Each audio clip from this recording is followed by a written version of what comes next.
MBN 박재현 전무입니다. 오늘은 예비 타당성 조사 면제를 받는 SOC 때문에 수혜를 받는 부동산 지역이 어떤 곳인지 알아보도록 하겠습니다. 한국자산관리원의 고종환 원장 나와 계십니다. 안녕하세요. 네, 안녕하십니까. 예, 고종환입니다. 뭐 사실 얼마 전에 정부가 그 예타 면제 SOC 면제 받는 SOC를 뭐 대대적으로 발표를 했는데 부동산 시장 관점에서 좀 그 특징이 어떤지 한번 더 설명을 해주시죠. 네, 두 가지 특징을 꼽을 수 있을 것 같은데요. 첫 번째는 이런 SOC라든지 교통망 확충이 되면 이런 것들이 지역 경제 활성화에 특히 부동산 시장에 큰 영향을 줍니다. 이번에는 수도권보다는 아무래도 이제 지방의 방점이 집중이 좀 쏠려 있기 때문에 지방의 변화가 많을 것이다. 이런 것들을 예측 가능할 것 같고요. 또 구체적으로 부동산 시장에 주는 영향을 보면 지하철, 철도 같은 경우에는 15%에서 한 23%가량 그 정도. 가격을 상승시키는 긍정적 효과가 있죠. 물론 이제 장기 사업이라서 당장 뭐 가격이 상승할 거다 그렇게 예측은 어렵지만 장기적 관점에서 그런 기대를 하기에 충분해 보입니다. 뭐 예타 어쨌든 면제가 되면 그만큼 뭐 공기 같은 게 단축이 되니까 속도가 빨라지니까 확실성이 좀 높아지는 거죠.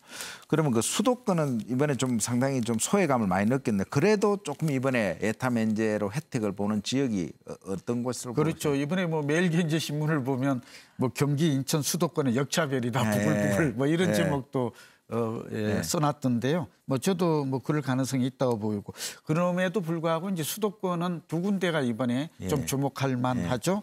첫 번째가 지하철 이제 도시철도 7호선 지금 도봉까지 연결돼 있죠. 이게 이제 양주, 옥정을 지나서 포천까지 연결이 확정이 됐습니다.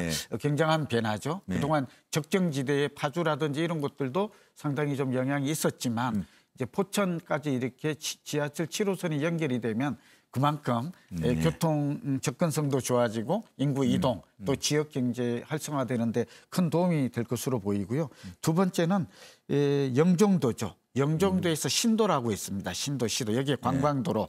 이게 아마 남북 경협과도 좀 관련이 있고 이제 여러 가지로 여기 기여할 게 큰 것 같은데 요즘 인천 많이 가지 않습니까? 그런 측면에서 여기에 관광도로가 개설이 되면 이 두 군데는 가장 수도권이 큰 이번에 혜택을 보았다라고 볼 수 있습니다. 네. 그러면 이제 지방이 이번에 뭐 혜택을 많이 받았다고 그러는데 특히 그 중에서 어떤 지역이 좀 가장 뭐 우리가 이제 이번에 24조 원이 들어가잖아요. 가장 큰 금액이 보면 역시 남부 내륙철도 4.7조 원이죠.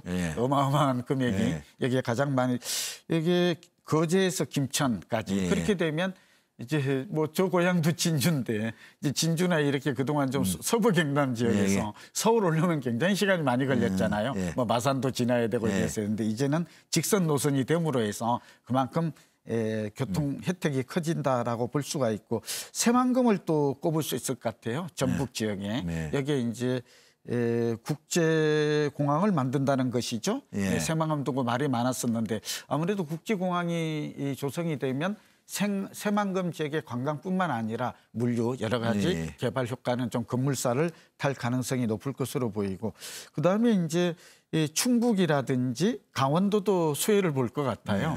그러니까 강원도 같은 경우에는 남양주에서 춘천 제2경춘국도가 개설이 되거든요. 그 많이 막히는데. 지금도 이제 뭐 동계올림픽 그런 것 때문에 관광객이 늘어나고 있는데 이렇게 되면 훨씬 시간이 좀 단축이 될 가능성이 높을 것으로 보이고요. 뭐 너무 많아서 그런데 어쨌든 전남북해서 충북 또 경남 이런 지역들이 가장 큰 수혜를 보지 않을까 예상이 됩니다.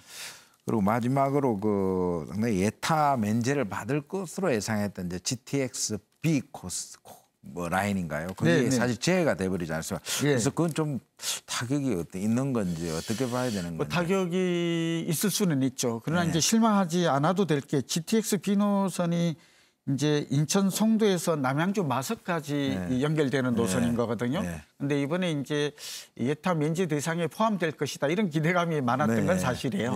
그러나 이게 이제 이번에 빠졌다고 해서 실망하지 않아도 되는 게 그 예타는 계속해서 정상적인 절차로 또 정상적 절차를 밟더라도 경제성, 타당성이 있는 것으로 좀 나와지고 있어요. 그래서 아마 연말까지 그대로 진행되지 포기된 게 아니라 진행되지 않을까 좀 이렇게 보이고요. 특히 아까 GTX 우리가 이제 그 포천에서 이제 C 같은 경우가 양주하고 수원 같은 경우에는 이미 이제 예타를 통과했거든요. 예. 네, 그리고 GTX-A 노선이 운정하고 삼성 이렇게 돼 있잖아요. 이렇게 본다면 오늘 수해 지역을 꼽는다면 저는 경기 북부 지역이 전반적으로 지금 B 같은 경우는 보류가 됐습니다만 통과되었을 때 주는 효과가 클 것이다 이렇게 봅니다. 또 하나가 우리가 신분당선 연장선 광교에서 호메시를 꼽을 수 있잖아요. 이것도 주민들이 지금 반발이 많아요. 그런데 이것도 완전히 빠진 게 아니라 이번에는 이제 수도권은 원칙적으로 이번에 예타 면제 대상은 제외한 바람에 이렇게 된 것이고 제가 볼 때는 계속해서 연말까지 진행이 되지 않을까 좀 기대감은 높다라고 보입니다. 그리고 또 한 가지 우리가 GTX ABC가 앞으로 시차를 두고 이제 이번에 동시에 이렇게 착공하는 것은 아니지만 다 시간을 두고 진행될 가능성은 높아요. 지금 남양주 왕숙지구 같은 경우가 이제 조금 사람들이 이렇게 걱정이 하고 있는 이유가 뭐냐면 이게 안 되면 GTX C가 안 들어오면 이게 상기 신도시가 물 건너간 게 아니냐. 이거 해봐야 이게